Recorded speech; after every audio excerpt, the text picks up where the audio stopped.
Alright, what you're going to need to get started is a thing of potting mix. You can use organic. I try to be organic, but inflation's real, you guys. So, yeah. Okay, so potting mix, duct tape, a bowl. You really do need to get a spray bottle. Sorry, I should have mentioned that. However, you can use any kind of like household spray bottle. You just need to wash it out with soap and water, and then rinse it really, really good.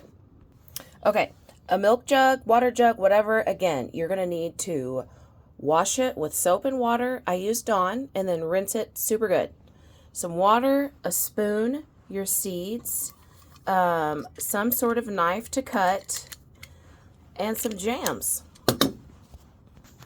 If you are cool with spending like $15, you can get this, oh crap, I can't remember what it's called. It's some kind of cauterizing heat tool. I don't know. Anyway, this thing heats up and then you can make your drainage holes. Or you can take a drill and drill holes. You could take a nail and shove a sharp nail in there to make your holes.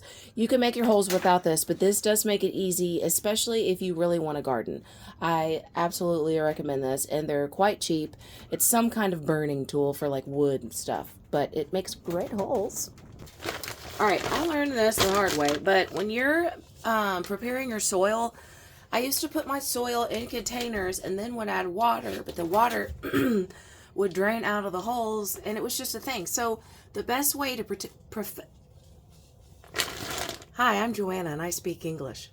The best way to prepare your soil is to first get a bowl, okay? And you can be as chaotic as me as you want to, or you could do it a little better.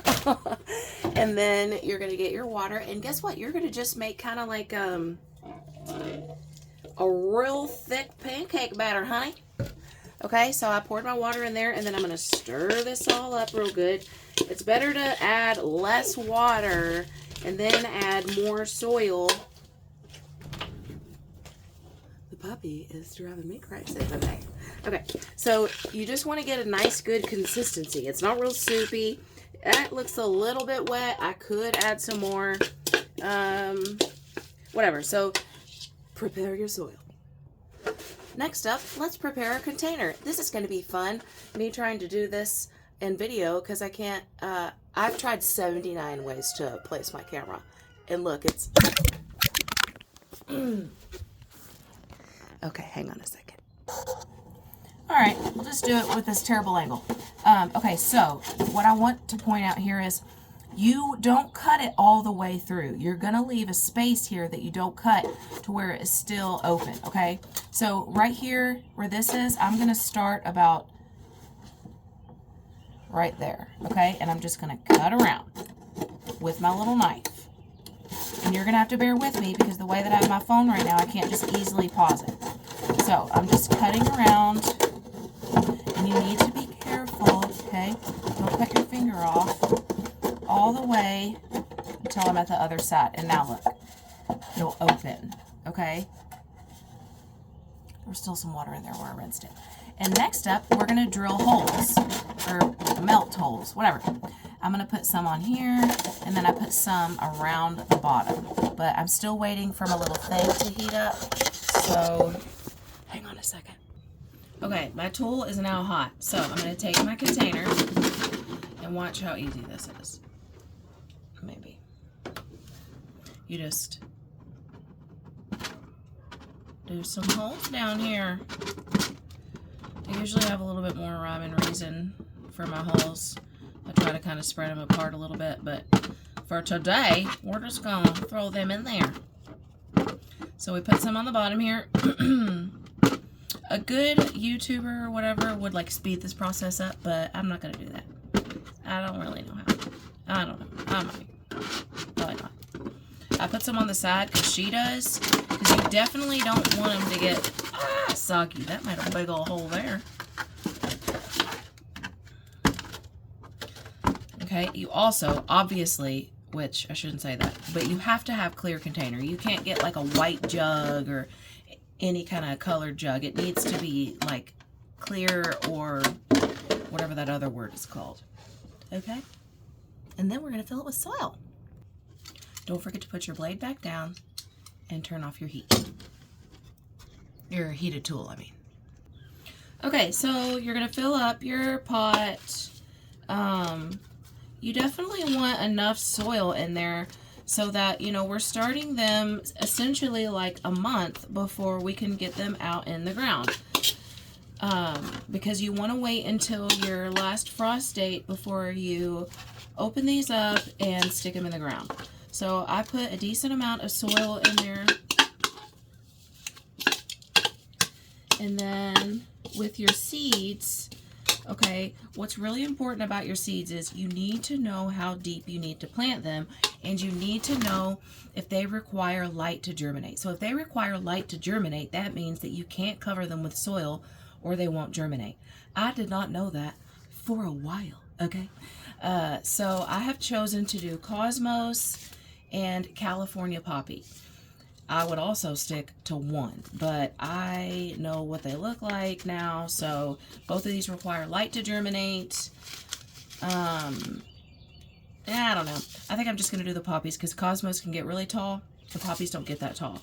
Poppy seeds are extremely small, okay? Like super small, like grain of salt, pepper. Well, no, I don't know. They're small. So I'm going to do probably like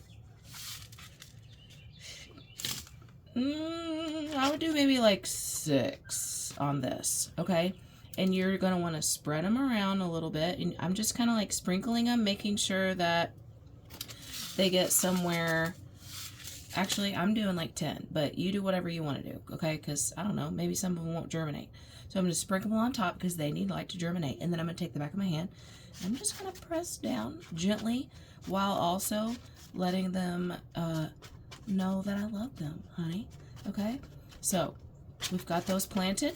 Next we do is what you can do. Another thing is you can like put a little tag and write the name on it and stick it in there and then close it up. We're going to do duct tape.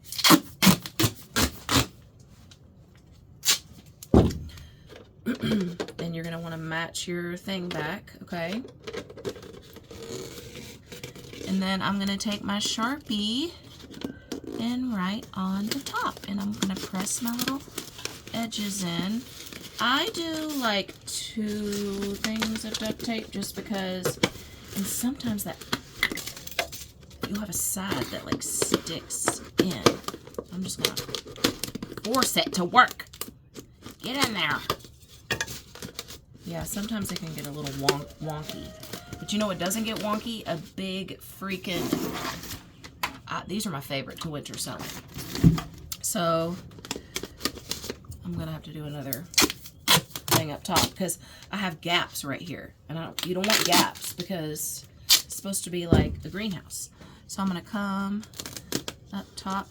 Oh, yeah, actually, that's really what you should do. You should press as you go to lock in that air or that space. Okay, it does not have to be perfect. It does not have to be pretty because your flowers are going to be perfect and pretty. And then I'm going to write it on the top. I'm going to stick this son of a gun out there with the rest of my winter sewing, and then we'll see what happens. So I would recommend, I would not do sunflowers right now because they will get really big. So I think I've not done zinnias, but the Southern Daisy girl has, and she's had good success with them. So you could do, did I say daisies? I'm going to say zinnias. Zinnias, but you can also do daisies because I didn't have good luck starting daisies indoors, but I had good luck starting them this way. You can do daisies, you can do zinnias, you can do cosmos, you can do poppies, dahlia seeds. I'll try to list some flowers that I think would be good for a beginner with these videos, but I hope it helped. I hope I inspired someone. Like, this is so exciting. I love when people feel like they can, you know, start flowers or whatever, and like they're like, I kill everything. Well, you think that you do, but you just haven't planted the right thing. And I still kill things. I have a container in here that didn't start from my winter sowing, but I had success with it indoors. So you just kind of, it's like trial and error. But this is my new favorite method. And I love you guys.